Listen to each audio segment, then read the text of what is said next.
John Soper will be along with the Politics Show this afternoon, slightly later than usual at 1:20. Now on BBC One, we join Andrew Marr for Sunday AM.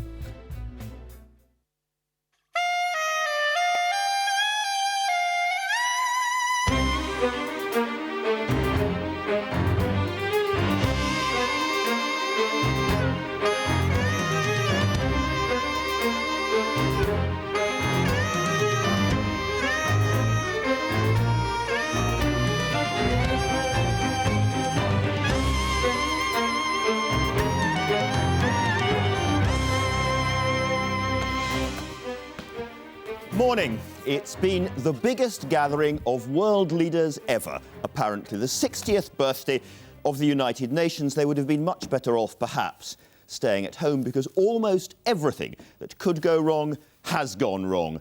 On reform, on development, and now on the spread of nuclear technology. The most important breaking story this morning is the confrontation over Iran's nuclear programme. Everybody is worried. Nobody seems to have the faintest clue about what to do next.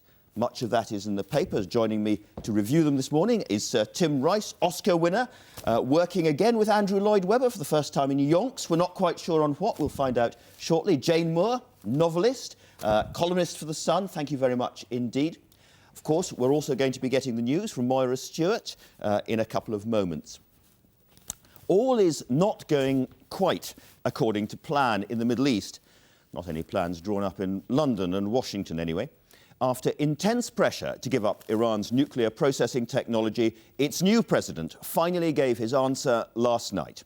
He complained of nuclear apartheid, said the West should get out of Afghanistan and Iraq, stop bullying, and attend to their own spiritual values, which is pretty much Persian for bog off. So what happens now? Jack Straw has been talking to me. Back home, meanwhile, the political conference season's finally begun. Lots of questions for Charles Kennedy. Does he feel he's got rivals, including Simon Hughes, nipping at his heels? Does he agree with him that the election result was disappointing? And what does he think should happen on tax? And the Tories. You may be asking yourself why you need to focus on this leadership contest. They've always got one coming along. But the difference this time is that the winner could really become our next Prime Minister in due course. Ken Clarke, the only man in British politics with steel-toed hush puppies, is running a rumbustious campaign. But what's his programme? What's his agenda? We may very well find out when we talk to him in a few minutes. Also, Arts, the new boss of the South Bank. Plus, do you remember this? As long as it is a Waterloo sunset, we are in paradise. Yeah. The man who brought you Waterloo Sunset, the great Ray Davies of the Kinks. He will be here talking about New Orleans, its music and its violence.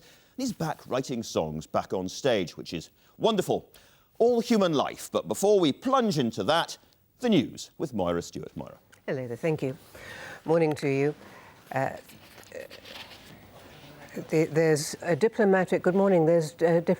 rising diplomatic tension over Iran's nuclear program. The country's president has told the United Nations he's determined to press ahead with developing nuclear energy, and he's accused the West of double standards. The British government said his statement was disappointing and unhelpful, and the United States has called for the UN Security Council to deal with the situation. Iran's already made clear that it's determined to exercise its right to a civilian nuclear program, but it had promised to offer proposals to try to defuse the growing international tension. But in this, his first speech to the UN General Assembly, Iran's president gave little indication that he was prepared to back down. Most of the American delegation had already walked out before he delivered a message loaded with anti-US rhetoric. He accused America of exercising nuclear apartheid, dismissed their fear that he wanted nuclear weapons, and then offered limited reassurances.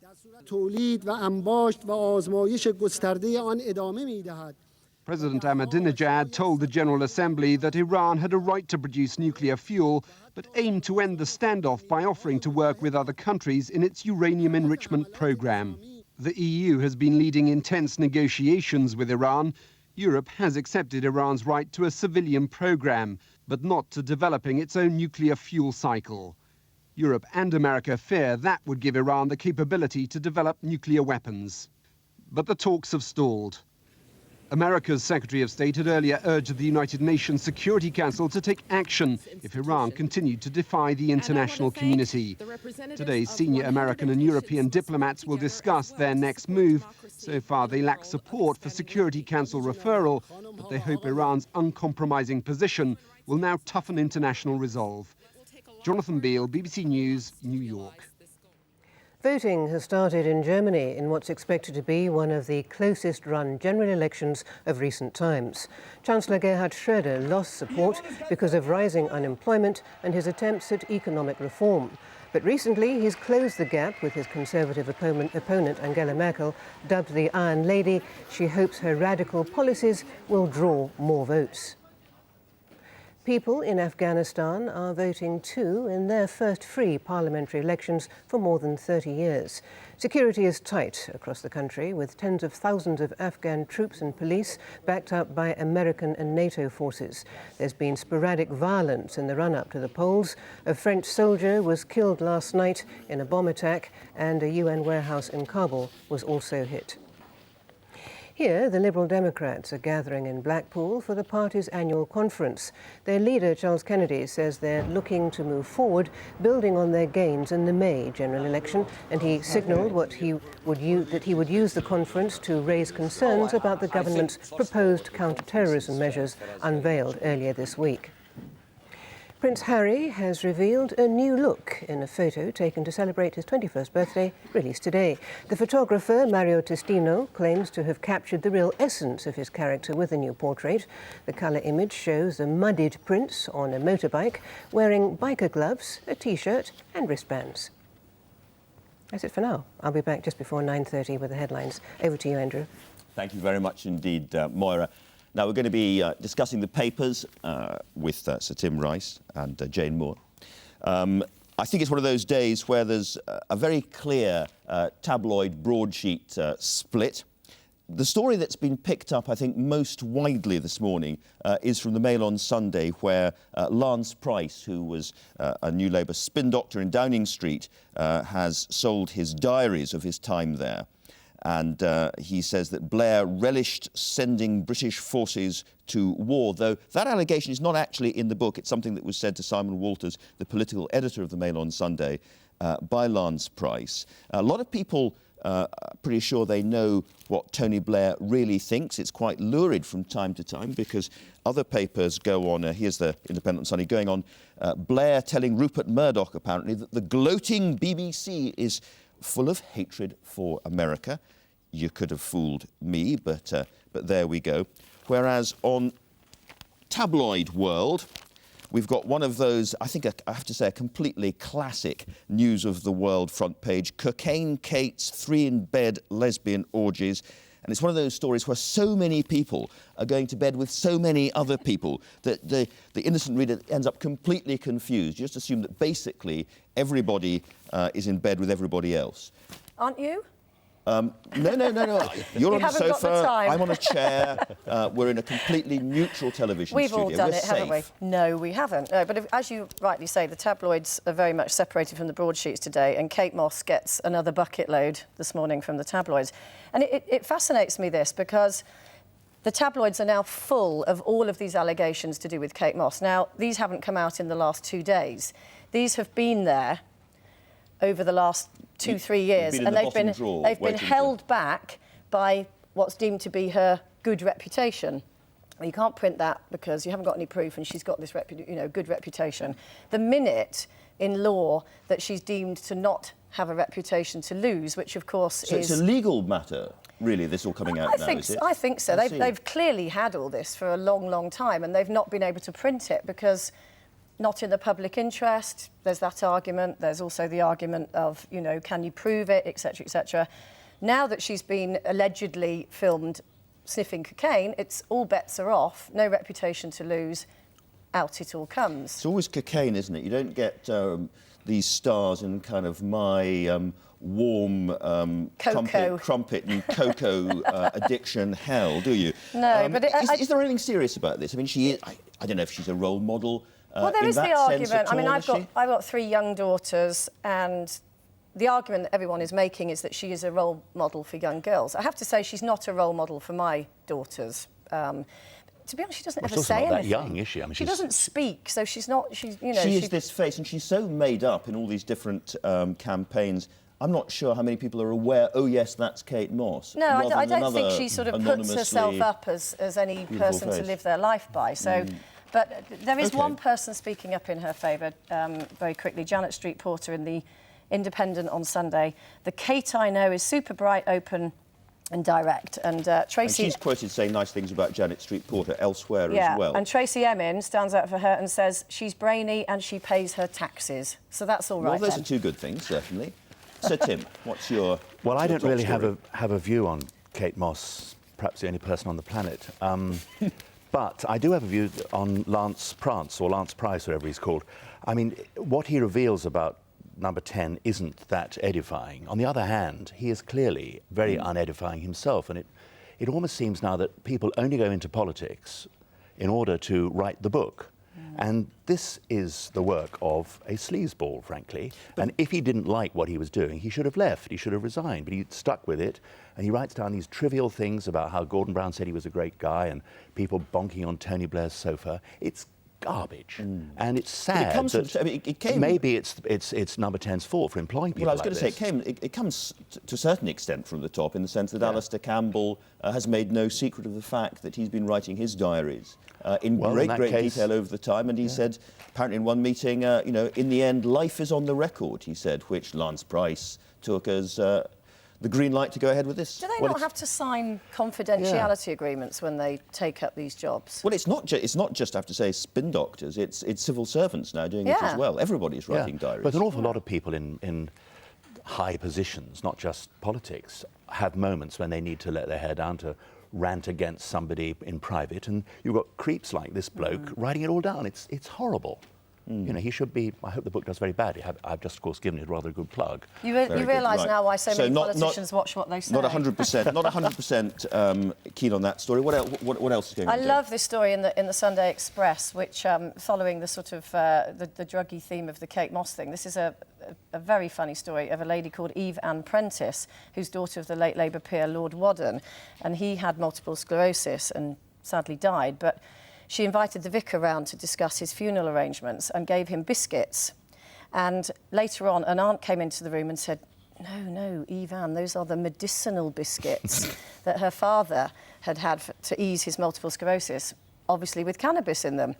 So the vicar was tucking in to these biscuits, and she said, it was a very Fawlty Towers moment, this is a direct quote, as they carried on eating them. My father would have found it very funny. He had a very well-developed sense of humour. He would have laughed his socks off. And the vicar will only say... the vicar won't comment further other than to say it's a pastoral relationship. This is with the family. It's precious and valuable and fragile and important. An exercise in diplomacy, I think, that Kate Moss's friends might like to learn from. Absolutely. Next story. I've got to say something about cricket, because this time last week we didn't know who we didn't know who's going to win the Ashes, and it was therefore with some excitement I saw in the Sunday Telegraph Matthew Norman's new column. I didn't know his old one, but he's had a go at Richie Benaud, which is appalling. And he's not had a go at Richie for his cricket commentary, but because of his taste. He says Richie Benaud, and I saw this interview, likes cats and likes Harry Potter. Well, one of the great things about the great Richie is he's unpretentious. He doesn't have to pretend he likes Proust or Franz Ferdinand. He actually is honest, and that's why he's been so successful. And this is just really somebody writing a rather snobby piece saying Richie, because he likes Hollyoaks, is obviously not the man we thought he was. And he goes on to have a go at my erstwhile partner, and maybe partner again, or definitely partner again, Andrew Lloyd Webber. And he quotes some really bad lyrics to one of Andrew's tunes. Unfortunately, and I wrote them. Unfortunately... There may be an agenda here, folks. No, but unfortunately the lyrics he quotes weren't written to an Andrew Lloyd Webber tune. They were written to a tune written by Bjorn and Benny. So not only Facts. Well, exactly. Where's his researcher? And then he goes on to say Kevin Peterson has had it because he's done so well so early on. which is cobblers. I mean, hundreds of great cricketers like Colin Cowdrey played one of the great innings of all time in 1954 when he was 21, younger than Kevin. Len Hutton scored 364. I can see I'm losing you here. No, but does he mean he's had it in cricket, or does he mean... Because I understand what he means in terms of you suddenly get all this exposure in the media, and how can you live up to it? A bit like Johnny Wilkinson. Well, no, he's saying, actually, Kevin Pietersen has done so well in only his 5th test that everything else is now going to be second best, which is, I think, ludicrous. There's every chance he'll sustain a good career. Lots of stuff in the papers, obviously, about the Tories. As a staunch Conservative, have you made up your mind at all which candidate you'd like to see win? Nope. Nope. So it's very difficult, actually. It's always described as a beauty I think Boris contest, Johnson. I'm quite serious. Is it difficult because you don't think any of them are any good? I don't know. No, I don't think that's fair. I don't think any on the other side are any good either. So, but it's difficult. I mean, I'll be very keen to see what Ken Clarke says later on. And I mean, I'm only a humble voter. But it's very difficult. There have been so many chopping and changes. I rather wish William Hague had not taken it on so young. Then he could, about now, he could be having a go. You said Boris earlier on. Boris this is not a joke. You think no, Boris it's not a is joke. the man? I'm not sure whether he's the man now, but well, we call it. But the fact that we call him Boris, we don't have to say Boris Johnson, probably tells you something. Well, my mum, says she'd vote for him like a shot, and she's representative of a slightly older generation of Conservatives. I think he's got image to appeal to both young and old. Jane? Yes. It's interesting to say your mum. My mum's a Ken Clarke woman. Yeah. If you're doing the mum litmus test, she's very much a Ken Clarke woman and would vote for Ken Clarke because she feels he has gravitas. But I agree with Tim in that I think it was the wrong way round. I think if William Hague had let Michael Howard go at that particular point and was now coming to the fore, it might be a very different story. I think they'll probably end up going for Ken, which could be great. I mean, he's as you say, he's got that. He's capitulated on Europe a bit, which I'm a little suspicious about.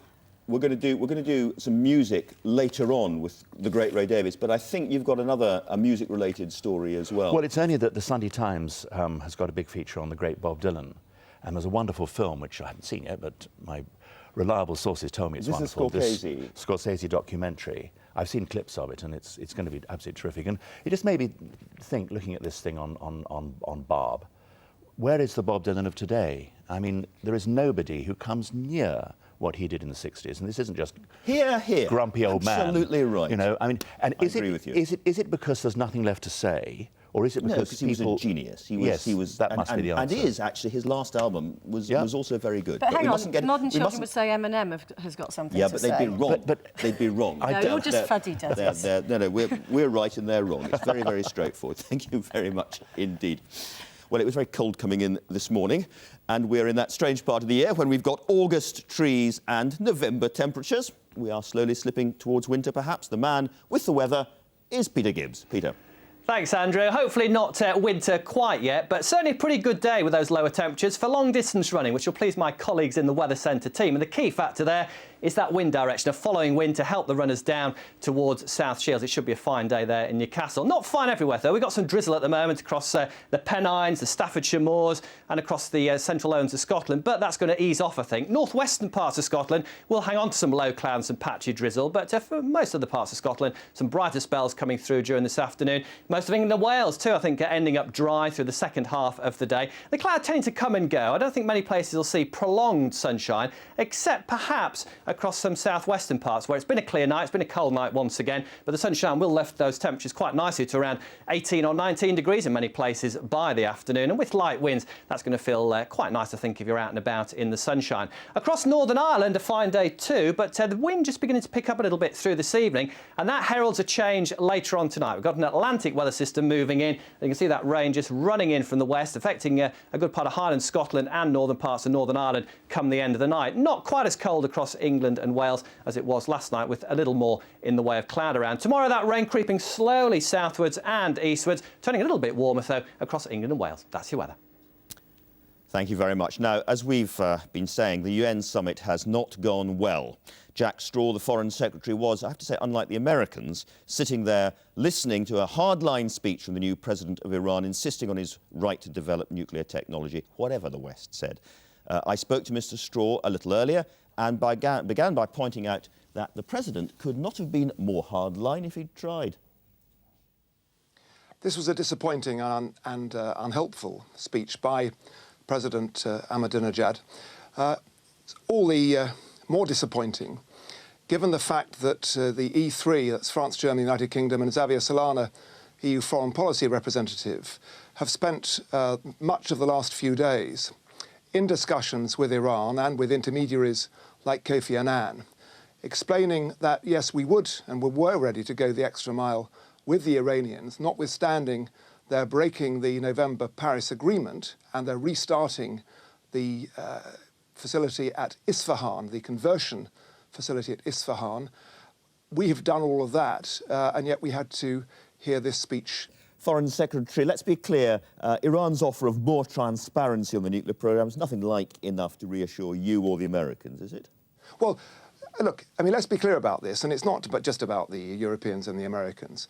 This is about what we call the whole of the international community, but there is a board of governors of the International Atomic Energy Agency, which, if you like, is a mini version of the General Assembly of the United Nations. It has 35 or 36 members on it, and some key states from around the world, including Russia, China, South Africa, Brazil, India, and so on. This has decided on 7 successive occasions, unanimously, that Iran must bring itself into full compliance with its own obligations, which have been there for years and years, for complete transparency under the Non-Proliferation Treaty. So offering to be transparent now is simply saying you're going to be compliant and really accepting that you've not been compliant in the past. You put an awful lot of hard work into this, Foreign Secretary, as did the French and the Germans. Speech this hard line's a heck of a slap across the face for you. Do you trust the President now when he says it's all about civil nuclear power, nothing to do with military stuff at all? Well, look, I don't regard it in that way. It was not unexpected, given the position that President Ahmadinejad had taken during the course of the Iranian elections 3 months ago. But as to whether we trust him, it's not about an issue of personal trust. Successive Iranian ministers and presidents, and indeed the supreme religious leader, Ayatollah Khamenei, have said, we have no nuclear weapons and we have no intention of gaining nuclear weapons. The problem is not what they say. It's that at the moment, what they are doing and what has been disclosed, and also what has, we think, not been disclosed, fails properly to add up. The President says he's going to offer this technology to other Islamic countries, going ahead completely regardless. You've offered him all these carrots and he's not interested in them. He doesn't want your diplomacy, does he? Well, hang on a second. But I say here's a big question. It's important that people should understand it. Iran has one nuclear power station under construction, a place called Bushehr. The technology is Russian, and the Russians are providing the nuclear fuel, and they say they'll only run it on their fuel. So the question then arises, to which we've never had a satisfactory answer, why does Iran need to develop this nuclear fuel technology when they don't have any power stations in which it can be used? As to your question, Andy, about the end of the diplomatic road, we'll go on trying here. We've always said this has to be resolved by diplomatic means within international organisations. We've got this large Shiite population, of course, in the south of Iraq. Are you worried about a grand coalition between them and Tehran? I think it's important to separate these issues. I think they're separate in the minds of the Iranian government, and they need to be separate for everybody else. Any Iranian government has an interest in a stable Iraq, its neighbour. It doesn't have an interest in fomenting huge trouble, not least because if they leave Iraq to democratic processes, there is bound to be a government which has a majority of people representing the Shia community. But after all the bloodshed, we could end up with an Islamic Republic in Iraq as well as Iran. Is this really the kind of better, happier, stabler, more Middle East we were promised before the war? If you read, as I have, the Iraqi constitution, it is a different constitution from that in Iran, because in Iran, although there are indeed Sunni and some Christians, it is overwhelmingly Shia, and it's had a particular history over the last century or more. In Iraq, yes, they, in their constitution, pay homage to their majority religion of Islam, just as I may say, in many countries around Europe, we pay homage to our dominant religions of Christianity. But they do provide for clear balance between the Sunni, the Shia and the Kurds. They provide for freedom to practice religions. It does not say that Sharia, Islam, is the sole source of all law in Iraq. Finally, Foreign Secretary, we've been told that Ariel Sharon, the Israeli Prime Minister, has been invited to Britain but doesn't want to come because he thinks that as a former general he could be arrested for war crimes. Can you assure him, A, that he's welcome, and B, that if he arrives at Heathrow he won't simply be arrested and hauled off to jail? I think so, although, let me say, these ultimately are matters for the courts and not for me. Prime Minister Sharon has been to the United Kingdom on many, many occasions, and in the past there have been some people who have been trying to stir up trouble against him, but these have not come to fruition. I doubt very much, indeed, that they would come to fruition again. Moreover, he is a serving Prime Minister in a very different capacity from somebody who'd retired from the Israeli army. Thank you very much indeed, Foreign Secretary. Thank you. Jack Straw, and Ariel Sharon will no doubt be studying these words with some care. Now, how many of the stars who really put British pop music on the map in the 60s are still at it? Paul McCartney still performs, Mick Jagger has just embarked on another world tour, and Ray Davies, writer of such classics as Waterloo, Sunset, Lola and Sunny Afternoon, is about to play the Albert Hall in London. He spent time in New Orleans before the catastrophe and says he found the city's musical heritage inspirational. America's so big, and New Orleans is right at the bottom. It's the bottom of the Mississippi. I was inspired by the place. It seemed that all the American music that influenced me, from jazz, bluegrass, R&B and country, started in the very spot where I'm standing. Going away to unknown destiny. I borrowed an acoustic guitar and a 4-track tape recorder, and I wrote 2 songs there, The Tourist and The Getaway. And The Getaway is about someone literally getting out the door to run away from a relationship or an experience. Just moving on, suddenly gone. Ray Davies, founder of the legendary 60s band The Kinks, and he is here. Good morning, Ray. Very nice to see you. Of course, it wasn't all great in New Orleans for you, because you got shot there as well, didn't you? I got mugged and shot, yeah. So it hit me in the leg. Are you all right now? I'm fine, yeah. But ready for my tour. Absolutely. Those are new songs. A lot of people will be very pleased to hear that you're still writing songs, yeah. And like the old Kinks songs, well, yeah, songs about everyday life. I think I went to New Orleans to not to get away from England, but you know, I could almost phone in some of those English songs. There's, on the new album, which comes out next year, there's lots of songs about London and England. I wanted to get away and find out, just look at people somewhere else. And New Orleans is a very colourful place, nice spot. I like the culture down there. It's very European. It's not like America at all. It's very French. Very French, Spanish. Yeah. So what do you feel about it, looking at those appalling pictures we've seen now? It's horrific. I recognise so many of the places, even underwater. So it's such a great place. But that's part of the character. But I think people live like there's no tomorrow there, and there's a kind of relaxed atmosphere with the locals there. That's you know, it's enjoy today, and the music it has an effect on the music and the way you think. That's why I enjoyed it there so much. And do you think that will come back again? Will New Orleans revive? Well, you probably know this. It's all very political. I mean, I got involved in a school project down there, very small, modest scheme. I was trying to write music for a marching band when I was shot. But it's all very political because of the funding down there. There's such high unemployment there, a lot of poverty, hence all the violence and the crime. It was like the #1 gun city in America when I got shot. It was like 50 murders that year. So it's be interesting to see how it develops. I think it's interesting. The first places they're putting on the map are the tourist spots and the commercial centre. They know where the money is. They know where the money is, and they have to watch that. And Jazz Fest and Mardi Gras are the things that keep the city alive and funded. Kinks fans will always ask you a couple of questions, and I'm going to ask you them as well because I just can't resist it. I mean, how's your brother these days? Are you speaking, and is there any chance whatever of the Kinks reforming? Well, it doesn't say much about my new solo album that's coming out. We haven't heard it yet, that's why. Well, I think with the Kinks, you know, I've done these solo projects, and we never really officially broke up. There was never an announcement or anything. A lot of people wish we had, but we always felt that if we had music that sounded appropriate, and we felt that it wasn't a cheesy get-together and, you know, just for the money, we'd do it. I think the music has got to mean something. So when this solo venture's passed, we'll get together and see if there's any music there that's worth hearing. So you might come back. We could conceivably do it, yeah. And with that, I mean, you've done new songs, but you've also, of course, gone back and revisited some of the earlier Kinks classics. I think we can just hear a new version of Sunny Afternoon.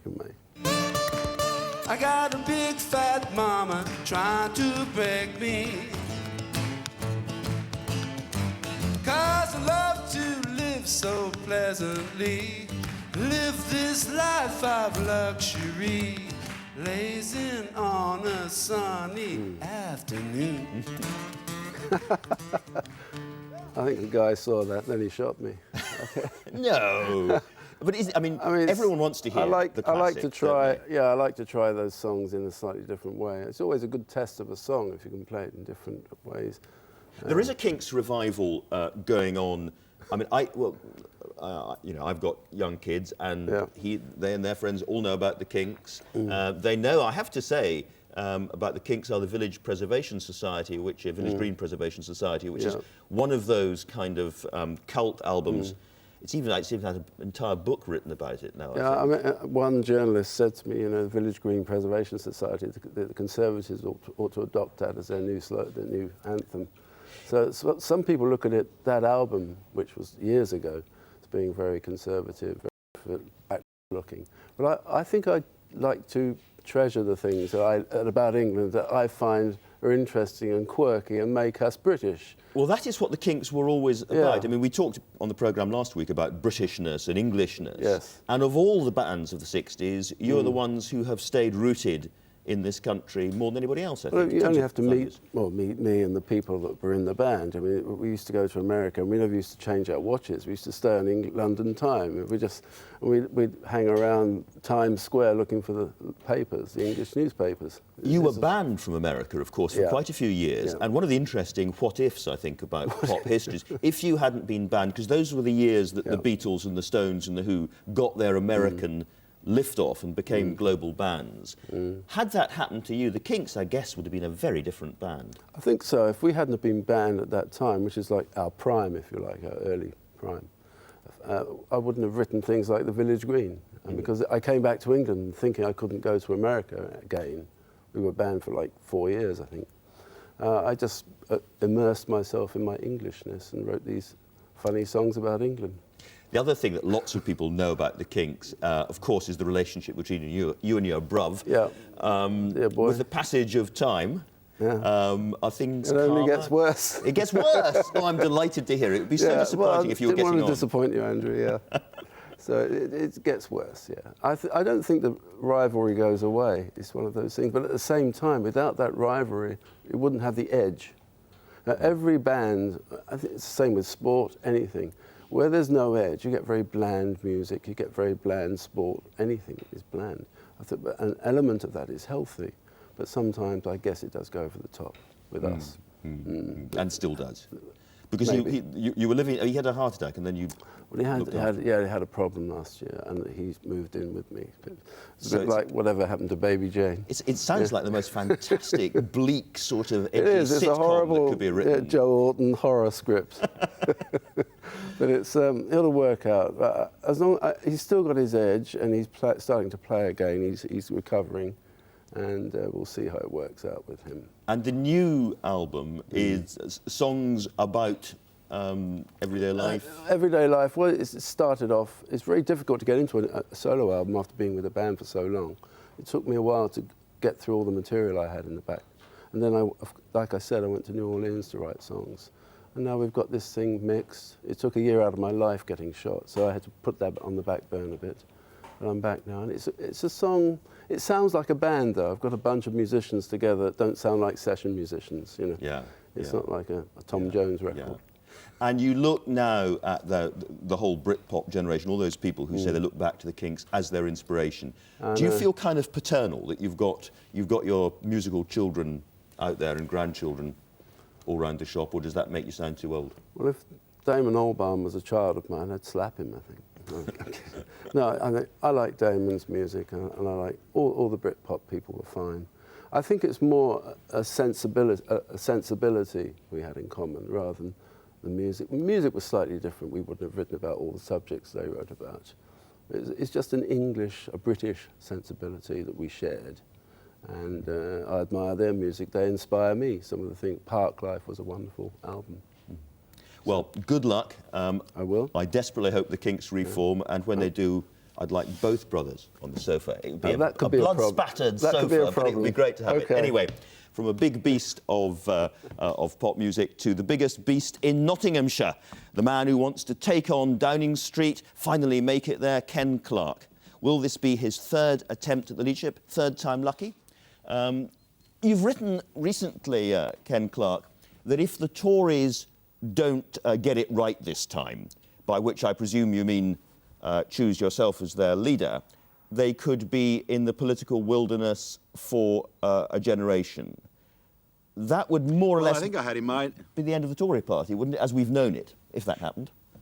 Well, I think if we had a fourth heavy political defeat in succession, then we'd be out for a very long time. I think that's what I had in mind. I wasn't quite so immodest as to say it was obviously and necessarily, quite as you put it, that they had to elect me to avoid that. But we've had three really dreadful defeats, and a fourth in succession would, I think, make us slightly irrelevant to the governing of this country for quite a long time, and particularly if it showed we were retreating into being a somewhat self-indulgent, rather old-fashioned right-wing party of opposition, which we've been in danger of doing recently. So I think the next election needs to be taken seriously, and Tories should stop telling themselves, oh, well, let's take a longer view, let's do a bit better at the next election, and let's look at the election after that. The Conservative Party is in quite a critical state, and the Liberal Democrats, as Charlie will be telling you in a few minutes, are breathing down our necks. They'll overtake us if we don't make ourselves the principal and obvious alternative government by the next election. You think that's a real threat, do you? Real possibility? The Liberals should have done better at this last election, but you'll put that to Charlie. I mean, it was their great opportunity, and they didn't.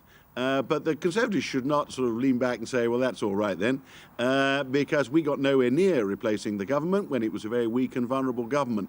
And between now and the next election, we've not only put good distance between ourselves and the third party, but we've got to actually believe we are a serious alternative government that wants to be back in power and knows what we'd want to do when we got there. And we weren't persuading anybody much of that at any of the last two elections, and we, of course, were thrown out pretty heartily when we lost power in 1997. In terms of how your campaign's doing at the moment, doing very well in the opinion polling, but you didn't get David Willetts. That must have been a bit of a blow.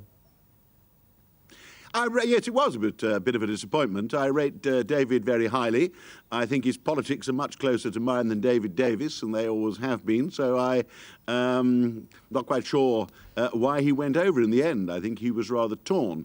David Willetts has been making speeches I rather agree with, although I don't make so many speeches about the nature of the Conservative Party and so on, as my rivals seem to do. How are you doing? Yes, David was a disappointment, but I'm not broken with David Willetts. If I win the leadership, I have absolutely no doubt David Willetts was quite an enthusiastic member of the Conservative opposition team. I rather think David Willetts has voted for me in the past, so what on earth induced him to go across to David Davis this time, I'm not quite sure. So he could be Chancellor, he could be either your Chancellor or David Davis's Chancellor, just somebody's Chancellor. I never go around offering anybody jobs. I don't campaign in that way. What I offer people is, do you want to be in a Conservative Party led by me? Firstly, because it'll have a better chance of winning, which we seem to have given up on in recent years.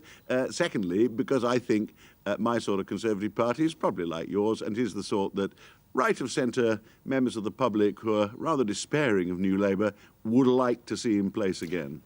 Let's look at some of the policies. Your critics say about you that you were wrong on the euro, that you were wrong on independence for the Bank of England, and that a lot of your criticisms of New Labour in the early days weren't borne out.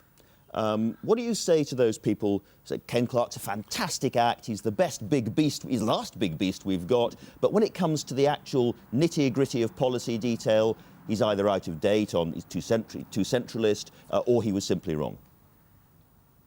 Well, I firstly try not to argue the past. The trouble with the press, with great respect to your trade, Andrew, is they do tend to report each other and they do go for cliches. So either they describe my lifestyle fairly accurately, but in a very knockabout version of my lifestyle, or they rewrite my career, and then they all start reporting each other. I will repeat that I was always in favour of an independent Bank of England, to chase one of those reminiscences. I believe, if I gave you a long history, that my political judgment has been right far more often than it's been wrong. I think my political record in government was very substantial and is parodied now by my critics. But let's get up to date. The last big call that everybody in British politics had to make was about whether or not to join the invasion of Iraq. That had nothing to do with the days of Heath and Thatcher. That had nothing to do with what had gone before. It was one of the biggest and most important calls made by any British government and looked at by British politicians since the war. I made my personal judgment, not for electoral reasons, not based on calculation of how it suited me. I thought my position would be quite unpopular. I based it on my conversations with neoconservative Americans, based it on my judgment of what is Britain's national interest now. I would defend the judgment I made on Iraq very ferociously. I followed it up with a major speech, which hardly anybody read, 10 days ago, about, not arguing about whether it was right to invade. That's been done. It was wrong, but it's been done. But how do we tackle the major threat of terrorism now? That's far more important. I was going than to say all that this carrying on about parodying my health reforms, whatever. Right. Many years ago, my health reforms were very I was going Blair's making such a mess of imitating them. I was going to say I did read that speech as attentively as you read the Maastricht Treaty, but it's a cheap point to make. My knowledge of the Maastricht Treaty is probably better than yours, Andrew. It may very well be. Because the other cliche that has come in, I don't know where this has come from the last 2 years, it's a new one, is that I have no eye for detail, or I don't immerse myself in policy. One reason I get on well with David Willits is actually I'm a policy wonk. Years ago, I was a party spokesman on pensions reform, ever since that time, let me ask I got you about immersed some policy. in detail. Let me ask you, if I may, about some policies. What's your general take on flat tax or flatter tax system generally? Well, on flat tax, what I've said is I agree with George, we should study it. I also, when questioned about it at the meeting I gave at Economic Policy, said, what I want to know is who gains, who loses. If you're going to raise the same amount of money from income tax, who gains, who loses. I said my suspicion was the poor would gain a bit, the very rich would gain a lot, and that ordinary people on ordinary incomes would find they were paying more tax. And I've already seen some people who have actually done some academic research which bears out that suspicion. I'm hoping that Angela Merkel wins the German election today. If she doesn't win the German election today with a clear enough majority, it's because she's rather unthinkingly plunged into flat tax. I don't think she did, but her professor from Heidelberg succeeded in making a complete mess of her election campaign by suddenly waving his flat tax ideas about. So I've stayed on side by agreeing with George that we should study it. Now, lower taxation, simplified taxation, that's different, but flat tax is a neo-conservative American idea, you're basically a Guinness. I'm not very keen on. You're a Guinness. Can I ask you about... I need to be persuaded. Need to be persuaded, it was all run by a multi-billionaire some years ago. All right. Can you ask me about what? I want to ask you about one of the other contenders for the job of Conservative leadership. Liam Fox has spoken today about cutting the abortion limit to 12 to 14 weeks. There's a slight tinge of American-style politics coming into the campaign. What's your view about whether issues such as the family, but specifically abortion, should be central to British politics? I strongly disagree they should be central to party politics. I feel very strongly indeed that as a free vote issue, there should not be a Conservative Party policy on issues like abortion or moral and ethical judgments of that kind. my own view on abortion has been consistent. I think my own views and those of David Steele, largely the author of the present law on abortion, have been pretty identical over the years. In fact, the last time the abortion law was altered, I was the minister in charge of the bill. It was the bill that set up the Human Embryology Authority and had a lot of amendments tacked on abortion to it. And I think my votes all the way through that bill were in favour of the law it now stands. It needs looking at, and needs looking at in the light of medical advance. I don't agree with Liam Fox on abortion. I respect his views, but I don't think either of us should be thinking of imposing a party whip on the issue or turning it into a party political issue. I do think if the Conservative Party, if the Conservative right brings in more of the sort of current Republican right American politics into the politics of the Conservative Party, they'll be making a serious mistake. We have a quite different political and economic culture in this country to that of America, and the George W. Bush right does not naturally fit here, and unfortunately it does have a certain amount of appeal to one or two of my parliamentary colleagues. You going to win this, very briefly? I haven't the first idea. I think we all agree that one day the Conservative Party must hold more sensible leadership elections and get them over with quickly and hold them more sensibly. It's we just provide too much public entertainment whilst we drag it out. But this time, I think my chances are better than they've been before. We hope you carry on entertaining us, Ken Clarke. Thank you very much indeed. Now, Jude Kelly's been praised as one of the most influential and inspirational figures on the arts scene, and a Times survey recently named her the most powerful woman in the arts in the UK. She turned the West Yorkshire Playhouse into one of our most exciting theatres. Tony Blair put her in charge of all the cultural events linked to the 2012 Olympics. Her latest challenge is to totally revamp London's South Bank and turn it into a cultural epicentre of the country. We're going to talk about that in a moment, but first, a glimpse of her most recent hit production, the classic musical On the Town. Golly, how I hate to see them go, for then my love of travelling I can't restrain. The time has come for parting, the train's already starting, I hop afraid and in a flash I'm off to Buffalo. Carried away, carried away. We get carried, just carried away. Great stuff, Jude. People say that you're not sufficiently a music person, and the South Bank is, above all, a music place. Mm-hmm. Well, I mean, the first thing to say about the South Bank is that it's one of the most treasured places that British people have in their hearts, because obviously it was built when the Festival of Britain was celebrating the end of the Second World War, all the hopes, all the aspirations, and it was intended to be a place where many art forms and many kinds of people and many kinds of publics could all join together and celebrate. And I think that it's got a fantastic tradition in all art forms, but of course it has a wonderful tradition for serious music of all kinds, and I don't see that changing. What about the Hayward Gallery? Because now sandwiched between Saatchi on the one side and Tate Modern on the other, some people say it should actually be closed down. Yes, that would be unthinkable. But I think that the interesting thing for all the arts in the country is that they're constantly responding to different shifts, different moods and different tastes. It's always a good thing, in my opinion, when the sort of the ecosystem changes. I think the Tate's magnificent, and I think the Saatchi Gallery is very entrepreneurial, and I think it positions the Hayward in a new light, place, and I think that's what's got to happen. I also want to say that, you know, one of the reasons I've come to the South Bank is because when Michael Lynch, who's the chief executive, came over from the Sydney Opera House to take on this massive challenge of reframing the landscape, he's done it so successfully that we've really got a new opportunity as we're heading for the Olympics to do something completely different there. And one of your young researchers was just saying, I love the South Bank, it's got such a great vibe. And I think this idea that it's both for young people and people who've known it since the beginning, that's what makes it so amazing. Is it going to be physically possible to do the big Olympics job and this job, and you also want to carry on directing your own shows? I mean, you've given yourself a heck of a schedule. Well, I think I want to clarify this. I mean, I'm chair of Culture, Ceremonies and Education for the Olympics, for the bid, and I'm chair of it going forward, but that's not the same as running it, and we're about to advertise anyway for a director to take on that executive role. So as a chair overseeing some of the journey, that will be very exciting, but it's a hands-off role. you know, my commitment is to making the South Bank a place that is vivid, artistically fresh, and, you know, what could be a more amazing challenge than that? But doing it at the same time as the country is heading for 2012. That's very inspiring for me. And if there's one show or one kind of event that symbolises to you what you want to be at the heart of the South Bank, what would it be?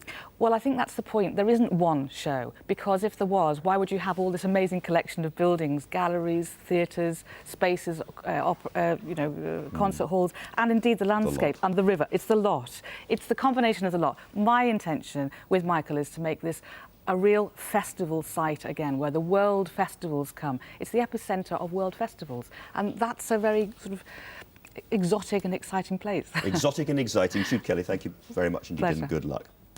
Now, Charles Kennedy gets lots of helpful advice in the Sunday papers today. We read that he'll be standing down after the next election. We read that he should promise to cut taxes or raise them or do this deal or do that deal. So what is he up to? Charles, good morning to you up there in Blackpool. Andrew, a very good morning to you. Now, first of all, this story saying that you've announced that or told people that you're going to stand down after the next election. Any truth in that? None whatsoever, none. Well, that's nice and clear. One of the things that's going to happen at the party conference is a debate about leadership rules. People say that it puts you in a stronger position if the changes go through. Do you have any sense of Simon Hughes sort of nipping at your ankles as you walk up and down the promenade? No, I certainly do not. And in fact, this very, very minor leadership rule change, which is something quite separate from my own activities, it results from the last leadership election. I mean, this seems a sensible time to deal with it, that you want to set the barrier a bit higher for the number of candidates, now that we've got so many more MPs when you have a leadership election in the party. So it's a tidying up exercise, this. There's no real political import to it one way or the other. And in that sense, I'm above the battle. Now, if the Tories are always having leadership contests, what you do as a party is you're always having whither the Liberal Democrats debates. And I guess it's going to be the same again. So particularly if you have somebody like Ken Clarke in the Conservative Party overtly trying to appeal to many of the people who voted for you last time round, where are you going to take the Liberal Democrats next? Well, I think that there's two separate issues at work here on the basis of the result of this year's general election. The first is, obviously, as you say, the Conservatives are going through yet another internal navel-gazing exercise, a leadership election. I still don't see myself how they're going to resolve their internal difficulties, quite frankly. I've thought for years the problem for them is the Conservative Party, not the individual who happens to be the leader of it at any given time, and I really don't think anything's changed. So we have a real opportunity here. But secondly, if you do look at the results, what is very significant indeed, apart from the fact that we've increased our both level of support in the country and our number of MPs, is the fact that we are now challenging Labour in so many of their seats. If I may just interrupt you there. Yes. Of the 40 seats, which, where the Labour majority is smallest, I think you're only second in 4 of them, and the Conservatives are second in 36 of them. Yes, but if you look at the results from last time, we demonstrated quite clearly, we did it in Leeds, we did it in Manchester, Withington, elsewhere, that we can take on big Labour majorities and defeat them, as indeed we proved earlier in the Brent by-election and the subsequent general election. So there are no-go areas for this party, and I think that we must be part of the whole story in British politics over these next 4 years if we're to achieve a change in government. I don't think it will come with a Conservative government, but I think there is everything to play for from a Liberal Democrat perspective. Well, Vince Cable, one of your senior lieutenants, has suggested that it might well come about by a Conservative, Ken Clarke-type Conservative Liberal Democrat coalition of some kind. Well, I just don't see that happening at all. That's not on the agenda. I mean, first of all, we have no idea who the next leader of the Conservative Party is going to be. But secondly, the issue for us, surely, is the Conservative Party. I think there are far too many fundamental differences between ourselves and the Conservatives. But the other thing that we'd be making a great mistake to do would be to start theorising here and now, months after a successful general election, about what may or may not be the shape of British politics another 4 years down the track. But you know you won't we didn't do that before. You won't have the Iraq War as the kind of central issue it was at the last election. And if the Conservatives don't move to the right, but move towards the centre, you're going to have some serious problems. I don't accept the rationale of that at all, because I think the problem for the Conservative Party is that it's a party that has been in a period of historic stagnation, really. It can't get above 30% of the popular vote. Now, that's still higher than what we achieved at this most recent election, but our levels of support are moving in the right direction. Theirs are not. What we therefore have got to do, I think, is demonstrate a credibility and a relevance in terms of national politics to a much higher extent than has been the case before. And we're well placed to do that now, because I don't see the Conservatives recovering, but clearly there has to be a credible, authentic alternative to this government, and that must come from us. Well, we shall be watching very closely over the coming week to see whether it will or not. Thank you very much indeed, Charles Pleasure. Kennedy. We go back now to the news headlines. Moira. Thank you. The Foreign Secretary, Jack Straw, has told this programme that Iran is being disappointing and unhelpful over its determination to develop nuclear technology. Iran's president told the United Nations the West was guilty of double standards in trying to deny his country the peaceful use of nuclear energy. Voting is underway in Germany in what's expected to be one of the closest-run general elections of recent times. Chancellor Gerhard Schröder was behind in the early opinion polls, but recently he's closed the gap with his Conservative opponent Angela Merkel. She hopes her radical economic policies will draw more votes. That's it for now. Next news on BBC One is at 1:20. Back to you, Andrew. Thank you very much indeed. Well, we're coming to the end of the programme. Ray Davis is still with us, as are our paper reviewers, Jane Moore and Tim Rice. And I think Charles Kennedy is still there. I hope he's still there. Charles? I am indeed, yes. Yes, now, I am, one thing we all know about you, of course, is that you're a David Bowie fan. I'm just wondering whether it extended to the Kinks as well, your enthusiasms. Oh, very much so, absolutely. I mean, there's no doubt that Ray and his colleagues are one of the definitive musicians of his time. Yes, very much so indeed, although you'll forgive me for saying that I think Bowie still remains my number one. I'm not sure he will, actually, looking at his expression. The politician's answer, that was. A politician's yes, answer. absolutely. He wouldn't have said, no, I don't like him, would he? Have I lost I'm sure David the strength would be of this very answer? I don't know whether I mean, you always... Some people say, oh, he must be a bit of a conservative, Ray Davis, but you've been quite cautious about your political allegiances over the years, haven't you? I haven't really found, with respect to everybody here today, I've never really found anyone dynamic enough to vote for. Right, OK. Well, I think I was... Tim's going to win you over at this point. Well, I'm a Ken man now after that interview. Yeah. You liked him? You liked, oh, he's a good bloke. So he's actually won a supporter live on camera? Quite possibly, yes. Very good. He's good performer. I think you've got to be a performer. Live performance is very important. Yeah. I'll take him on tour with me next week. Yeah. He can be my opening act. The Tories need that now. They need somebody that can talk the talk, walk the walk. There's no point in having a bland suit there. No. Sorry, I know it's very corporate now, but having a bland suit, you need to grab people, and sort of ordinary people on the street need to have that sort of personality to jump out at them. I always felt that Tony Benn was never more wrong, and that's saying something, when he said it's not the personalities, it's the issues. It's not true. It's the personalities. Long live the personalities. Long live all the personalities on the programme. But I have to finish it there. Thank you very much to all of you who wrote in and contacted us on the website. You may remember the details of the programme can be found at bbc.co.uk/SundayAM. And we do listen to what you say. You may have observed that half of the objects or more on the shelves have been ceremonially chucked out. Next week, we are back at our regular time. That's 9 o'clock here on BBC One. And we will be joined next Sunday live by the Prime Minister.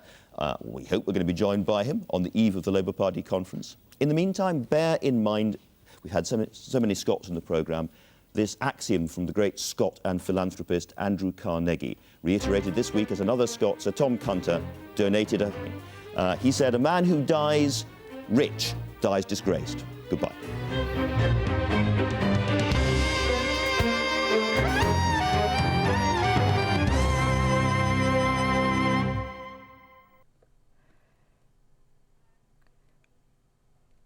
Warming up and ready to go, the Great North Run is next on BBC One. His profile doesn't fit with someone who is genuinely confessing to a murder. Waking the Dead, the one to watch tonight at 9. Life's annoying when you only get half what you've asked for. That's why on The Politics Show we tell the whole story, from the politics in the news to the breaking stories you haven't even heard about yet, bringing you a local and national perspective. From Downing Street to your street. The Politics Show. Cheers. Sunday at 1:20 on BBC One.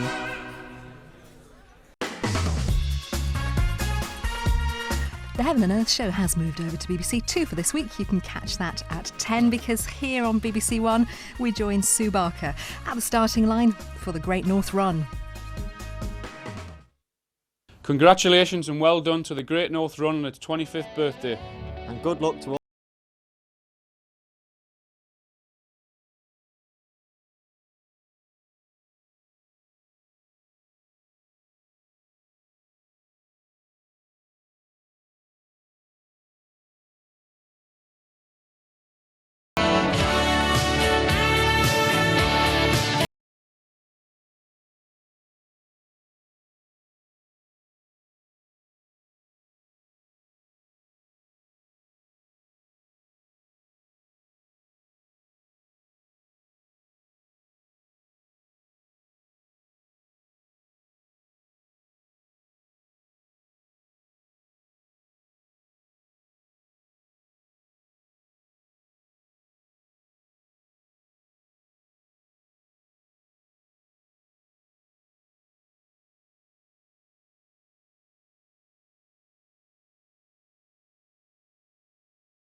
Started as a dream for one world-class athlete who wanted to inspire his local area to take up the challenge, to run, to enjoy and to make a difference. 12,000 people rallied to the cause back in 1981. What a difference the Great North Run has made since then. Over 640,000 people have completed the race.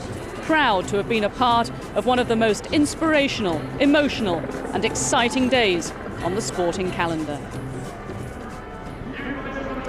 Good morning from small beginnings. The Bupa Great North Run is now the biggest running event in Britain and the largest half marathon in the world. Around 50,000 people have assembled behind me. The great, the good and the committed. They are ready for the challenge. And the man responsible for the aches and pains that they are about to endure is Brendan Foster. Well, Brendan traded in his athletics kit to join the suits to try to convince the local authorities and local businessmen that this really was a good idea, and somehow he pulled it off. Well, times may have changed, fashions may have changed, but today Brendan Foster's Great North Run is still a success story. And I'm pleased to say that the man himself joins me on the start line. Brendan, welcome. Fantastic. Oh, the sideboards are good, weren't they, eh? I wasn't going to mention it, actually. I know you weren't. I got it